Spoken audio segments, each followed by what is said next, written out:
और कीजिए कि दोस्त अपने दोस्त के घर गया है तो दोस्त की बीवी को देख रहा है। क्यों देख रहा है? क्योंकि अभी पर्दे का हुक्म नाजिल नहीं हुआ है। जब पर्दे का हुक्म नाजिल हो गया तब कोई दोस्त अपने दोस्त की बीवी को नहीं देख सकता। सलमान फारसी ने देखा मेरे दोस्त की बीवी है और बाल बिल्कुल बिखरे हुए हैं, चेहरा बिल्कुल खराब बना हुआ है, आंखों में काजल भी नहीं है, न कोई मेकअप है, न कोई सजावट है। कहा भाभी जान क्या बात है? शादीशुदा औरत अगर मेकअप ना करे, अपने शौहर के लिए सजे और सवरे ना, तो समझ लो कि वो अपने शौहर से मोहब्बत नहीं करती। अगर अपने शौहर के लिए एक शादीशुदा औरत अगर सजती नहीं है, संवरती नहीं है, अच्छे कपड़े नहीं पहनती है, और वही औरत जब मेले में जाती है, जब घूमने जाती है, जब बाजार जाती है, तब वो सजती है, संवरती है, तो ऐसी औरत बेहया है, ऐसी औरत इस्लाम के खिलाफ काम करती है। मुसलमान औरत तो वो होती है जो अपने शौहर के लिए सजती है, संवरती है। शादी के बाद औरत का काम है अपने शौहर को रिझाना, शौहर को खुश करना। सलमान फारसी ने पूछा है उम्मे दर्दा क्या बात है, आपकी आंखों में काजल भी नहीं है, आपके बालों में तेल भी नहीं है, आपने ऐसा लगता है कि कई दिनों से नहाया भी नहीं है, क्या बात है, मसला क्या है, माजरा क्या है? कहा है सलमान क्या बताऊं, मैं शादीशुदा औरत हूं, मैं मेकअप करूं तो किसके लिए करूं, मैं काजल लगाऊं तो किसके लिए लगाऊं, मैं बालों में तेल किसके लिए लगाऊं, मेरे शौहर को तो मुझसे कोई मतलब ही नहीं है, रात में तहज्जुद पढ़ते हैं, दिन में रोजा रखते हैं, उनको तो अपनी बीवी से कोई मतलब ही नहीं है। का अच्छा ऐसा है, आने दो मैं बताता हूं उसको। सलमान फारसी बैठे हुए हैं, थोड़ी देर के बाद हजरत अबू दरदा आए, देखा अरे मेरा दोस्त आया है, जल्दी से दस्तरखान लगाया, खाना लगाया। कहा दोस्त जल्दी से खाना खा लो। कहा नहीं मैं नहीं खाऊंगा। कहा क्यों? कहा आपको भी खाना पड़ेगा। कहा अरे भाई मैं रोजा हूं, रमजान का रोजा नहीं, नफली रोजा। आप जानते हैं नफली रोजा का मतलब समझते हैं ना? रमजान के अलावा भी कुछ रोजा रखा जाता है सवाब की नीयत से, ये अलग बात है। बहुत से लोग तो बेचारे रमजान का भी नहीं रखते हैं, वो तो फर्ज है। तो हजरत अबू दरदा ने कहा मैं रोजा रखे हुए हूं, मैं रोजा हूं, आप खाइए। सलमान फारसी बोले नहीं मैं नहीं खाऊंगा, जब तक आप नहीं खाएंगे मैं नहीं खाऊंगा, आपको भी खाना पड़ेगा। का मैं तो रोजा हूं, का रोजा तोड़ दीजिए, कोई रमजान का रोजा तो नहीं है, कोई जरूरी तो नहीं, आप रोजा तोड़ दीजिए। हजरत सलमान फारसी ने जानबूझ करके रोजा तोड़वाया और दोनों दोस्तों ने बैठ करके खाना खाया। जब खाना खा चुके उसके थोड़ी देर के बाद मगरिब की नमाज हो गई, इशा की नमाज हो गई। इशा की नमाज के बाद हजरत अबू दरदा अंसारी खड़े होकर के तहज्जुद की नमाज पढ़ने लगे।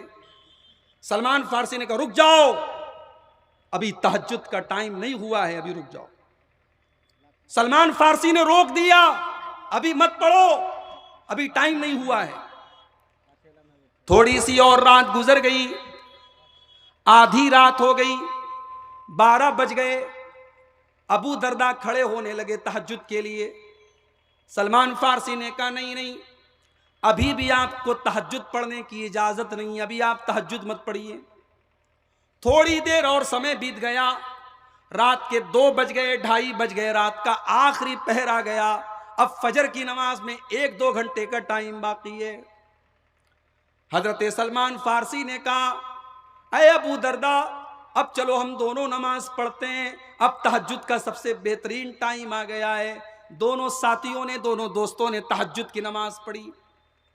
जब दोनों साथियों ने तहज्जुद की नमाज पढ़ ली तो हजरत अबू दरदा रजी अल्लाह ताला अन्हु से हजरत सलमान फारसी कहने लगे ऐ मेरे दोस्त अबू दरदा, मैं तुमसे एक बात कहना चाहता हूँ। इन्ना लिज़ौजिका अलैका हक्का व इन्ना लिअयनिका अलैका हक्का व इन्ना लिज़ौरिका अलैका हक्का। तेरे रब का भी तेरे ऊपर हक है, तेरे शरीर का भी तेरे ऊपर हक है, तेरी आंखों का भी तेरे ऊपर हक है, तेरे घर में आने वाले मेहमान का भी तेरे ऊपर हक है। तू नमाज पढ़ रहा है, तू अल्लाह का हक अदा कर रहा है। तू रोजा रख रहा है, तू अल्लाह का हक अदा कर रहा है। मगर तू बीवी का हक अदा नहीं कर रहा है। तू रात में सोता नहीं है, तू अपने शरीर का हक अदा नहीं कर रहा है। तू अपनी आंखों का हक अदा नहीं कर रहा है। तू अपने मेहमान का हक अदा नहीं कर रहा है।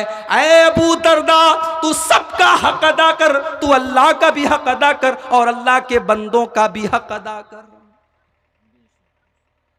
हजरत अबू दरदा हैरान हो गए। फजर की नमाज का टाइम हुआ। अबू दरदा अंसारी रजी अल्लाह तआला अन्हु मस्जिद में आए। अल्लाह के रसूल के साथ उन्होंने फजर की नमाज पढ़ी और फजर की नमाज के बाद अल्लाह के नबी को पूरा वाकया सुनाया।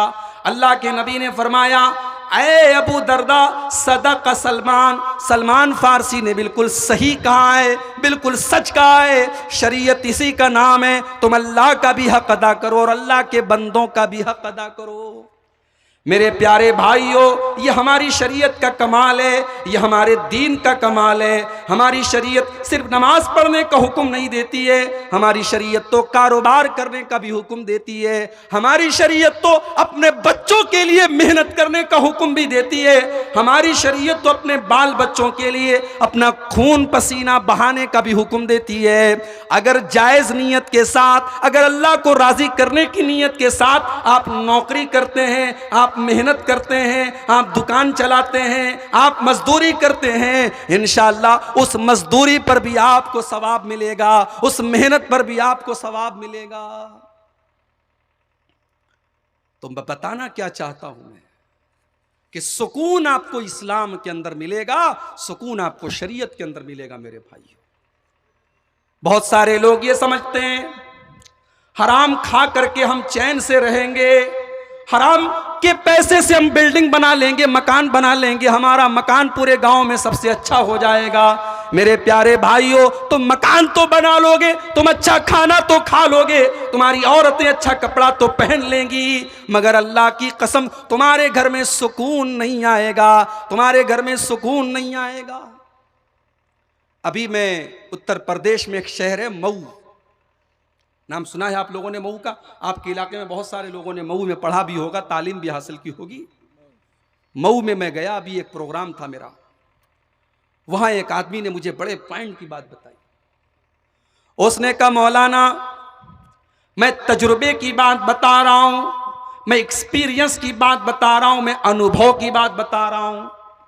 हमारे मऊ के अंदर बहुत सारे सरकारी मदरसे हैं और सरकारी मदरसे में पढ़ाने वाले बहुत सारे टीचर ऐसे हैं जिनकी सैलरी 50,000, 60,000, 70,000 रुपये है, मगर वो मदरसे में कभी तैयारी करके नहीं आते हैं, वो मेहनत करके नहीं पढ़ाते हैं, वो बच्चों का हक मारते हैं, वो काम चोरी करते हैं, वो अपना हक सही तरीके से अदा नहीं करते हैं।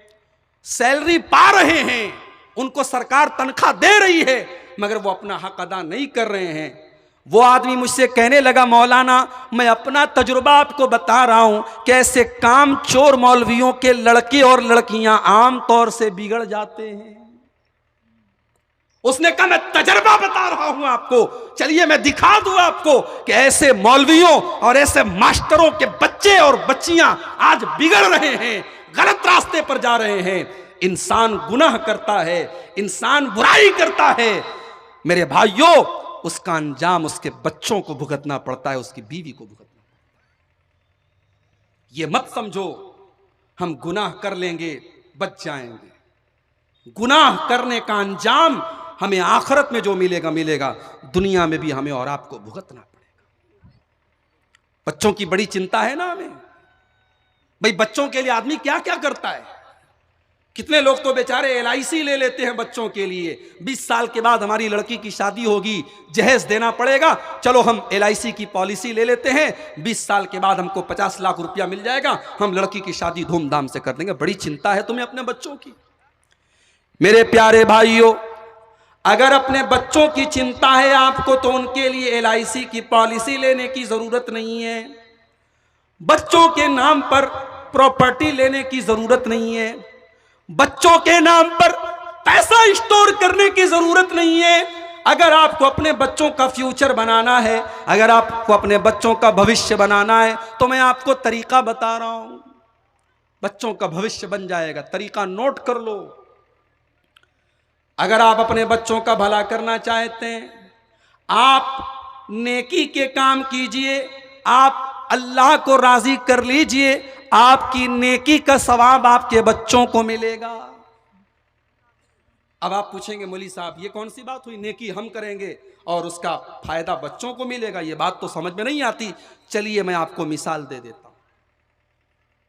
आज कौन सा दिन है? सोमवार है, मंगल है। जुमा के दिन सूरह कहफ पढ़ी जाती है। कोई बता सकता है सूरह कहफ पढ़ने का क्या फायदा है जुमा के दिन? बहुत तकरीर सुनते हैं हमारे शेरशाबादी भाई लोग, एक एक महीने में 30-30 दिन जलसे होते हैं। बंगाली मुकर्री लोग हमारे बेचारे जब हमसे मिलते हैं, मैं तो अब कम आ रहा हूं नौकरी में होने की वजह से, ये सब बेचारे बोलते हैं मौलवी साहब हमारा एक भी फाका नहीं है, हमारा एक भी फाका नहीं, पूरा एक तारीख से लेकर 30 तारीख तक 31 तारीख तक प्रोग्राम है। बहुत प्रोग्राम होते हैं आपके शेरशाबादी कौम में। कोई बता सकता है सूरह कहफ पढ़ने का फायदा क्या है जुमा के दिन? मौलवी साहब नहीं बताएंगे, मैं आम पब्लिक से पूछ रहा हूं। इतनी बड़ी पब्लिक यहां मौजूद है, 100-150 जो लोग भी मौजूद हैं, आप बताएं, कोई भी आदमी बताए जुमा के दिन सूरह कहफ पढ़ने का क्या फायदा है? बोलो भाई, बंगला में ही बोल दो, मैं तर्जुमा करवा दूंगा। बोल दो। नूर अता फरमाए। नूर मतलब रोशनी। जुमा के दिन जो आदमी सूरह कहफ पढ़ेगा, अगले जुमा तक अल्लाह ताला उससे रोशनी देगा। अब ये कौन सी रोशनी देगा? वो हमें नजर आने वाली रोशनी नहीं है, हमारी हर चीज के अंदर अल्लाह ताला बरकत देगा, बरकत की रोशनी देगा, भलाई की रोशनी देगा। सूरह कहफ जुमा के दिन जरूर पढ़ा करो मेरे भाई, टाइम निकाला करो, आधा घंटा 20 मिनट लगेगा आपको, पढ़ लिया करो। सूरह कहफ में अल्लाह ताला ने एक वाकया बयान किया है। अल्लाह के एक नबी हैं हजरत मूसा अलैहिस्सलाम और दूसरे नबी है हजरत खिजर अलैहिस्सलाम।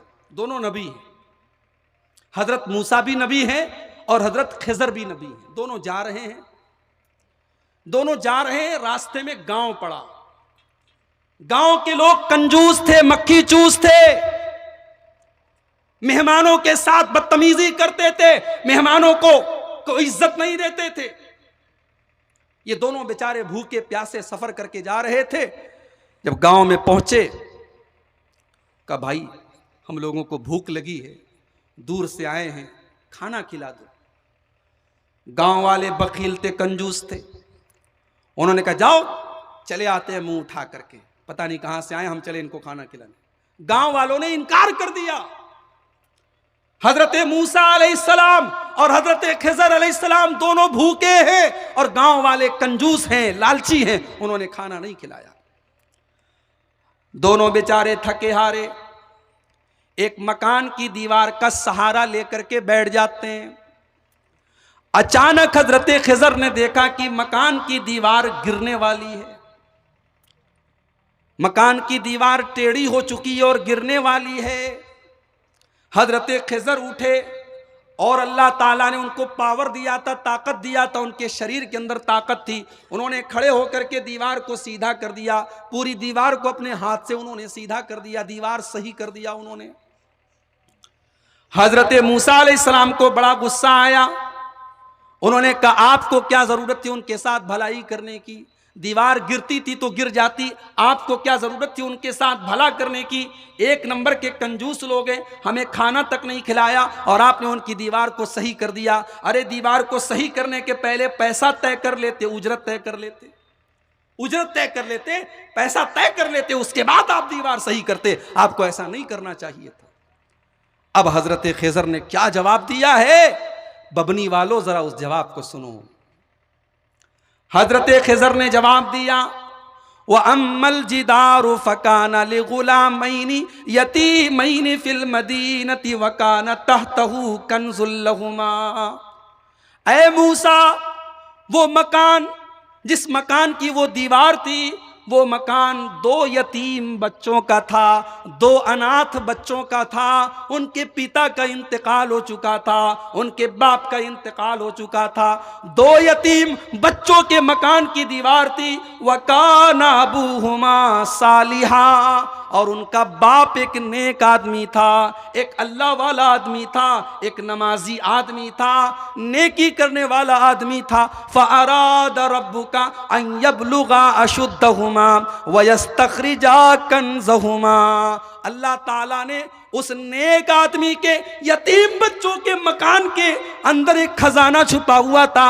अल्लाह ताला ने मुझको हुक्म दिया, ऐ खिज़र जाओ उनकी दीवार को गिरने मत दो, क्योंकि दीवार गिर जाएगी तो दीवार के नीचे जो खजाना छुपा हुआ है, जो उनके बाप ने अपने बच्चों के लिए खजाना छुपा करके रखा है, वो खजाना गांव वाले लूट लेंगे। गांव वाले लालची हैं, बखील हैं, कंजूस हैं, गांव वाले ले लेंगे।